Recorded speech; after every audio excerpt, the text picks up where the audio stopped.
Hi guys, my name is James, and you may have already seen me as a member of the review board team on another channel elsewhere on YouTube. Um, I mainly review movies, TV shows, and DVDs and stuff like that. But unfortunately, there's always so much stuff that I want to review, but there's too much stuff to fit into a single season. There's not enough space, not enough episodes where I can review what I want to review, which is why I created this channel, the J Files, so that I can share those lost reviews with the world, because there's so much stuff that I want to get my opinions out on, and I just like doing this. I think YouTube is great. Anyway, moving on. On this channel, I'll mainly be reviewing, as I said before, reviews that I haven't been able to put on to our review board channel because of the length of the seasons and the number of episodes that I have. And also kind of more of the, I guess you could say, specialized stuff. Stuff that most mainstream movie viewers probably wouldn't like. More of the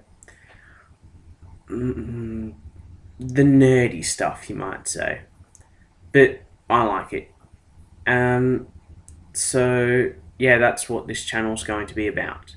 Okay, so today I'll be reviewing Sherlock Series 1, which I recently got on DVD.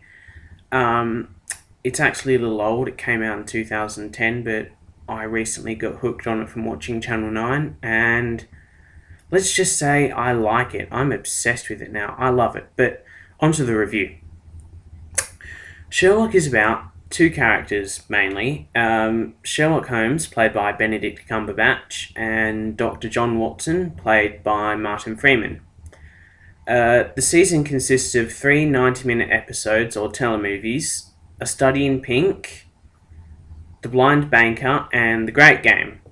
And all of them revolve around the adventures of Sherlock Holmes and Dr. Watson solving mysteries around London. Now, it's very interesting.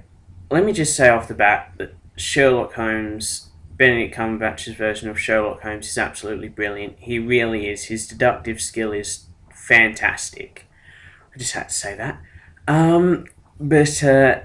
Now, A Study in Pink is the first episode in the series. It gives you the sort of origins of Sherlock and Watson, how they meet each other, and they're solving a very compelling mystery of some linked suicides, which, as you can tell, aren't really suicides. The Blind Banker deals with Dr. Watson finding love in a surgery, of all places, and some Chinese gangsters, which is always fun. And finally, The Great Game deals with a mysterious opponent, i.e. Jim Moriarty, played by Andrew Scott, giving Sherlock mysteries to solve within a certain time limit and taking hostages to ensure he has a motivation. All three of these adventures are extremely interesting. I've got to say, though, The Blind Banker does fall a little short of the rest.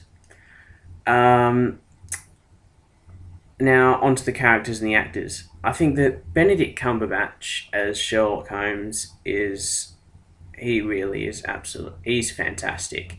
He's got that really kind of antisocial,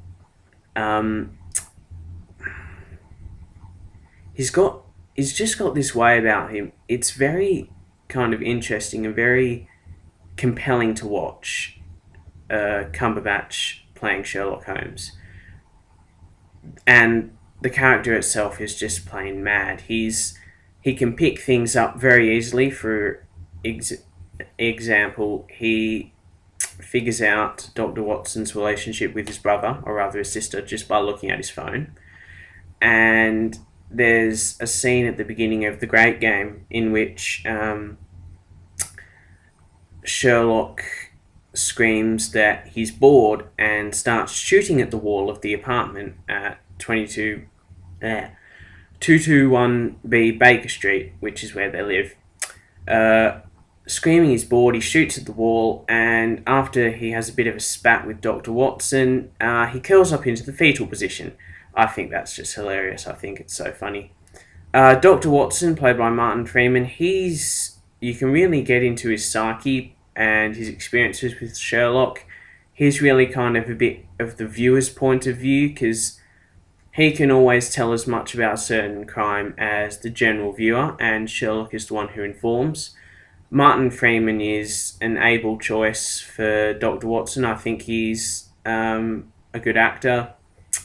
They've kept true to the traditional stories, having Dr. Watson returning from the Afghan war, except they've updated it so it's actually the war on terrorism in Afghanistan. Did I mention that Sherlock is actually a modern adaptation of the Sherlock Holmes stories, originally written by Arthur Conan Doyle? Now, on to Moriarty. Traditionally, Moriarty is a master planner, the kind of posh, that type of villain, and he's Sherlock's arch nemesis. For the first two episodes, Moriarty is clearly pulling the strings behind the scenes, and he's got a great interest in Sherlock Holmes. But when we finally meet him in The Great Game, yeah, he's... that final scene by the pool where he meets Sherlock, it's just...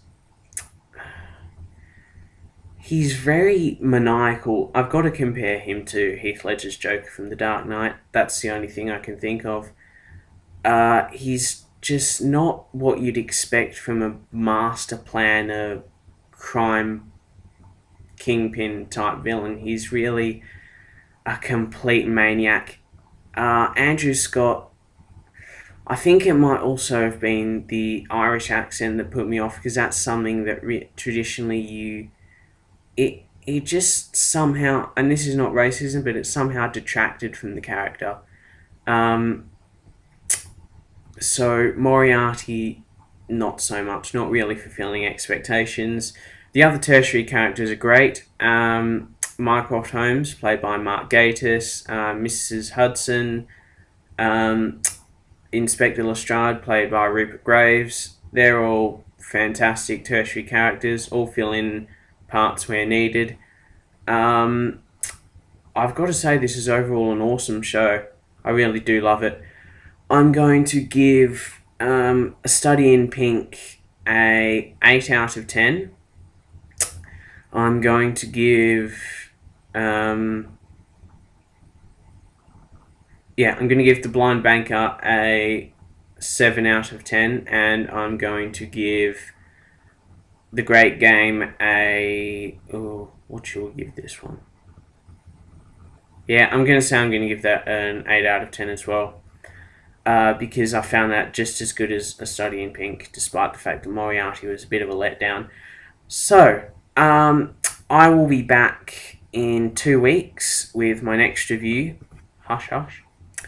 You can also catch me next week on the Review Boards channel. But I think this is going on for a bit too long now, so I'm going to have to cut it short. You'll find me next week on the Review Boards channel, where I'll be reviewing a mystery movie. And yeah, I hope you guys enjoyed, and I'll see you next time.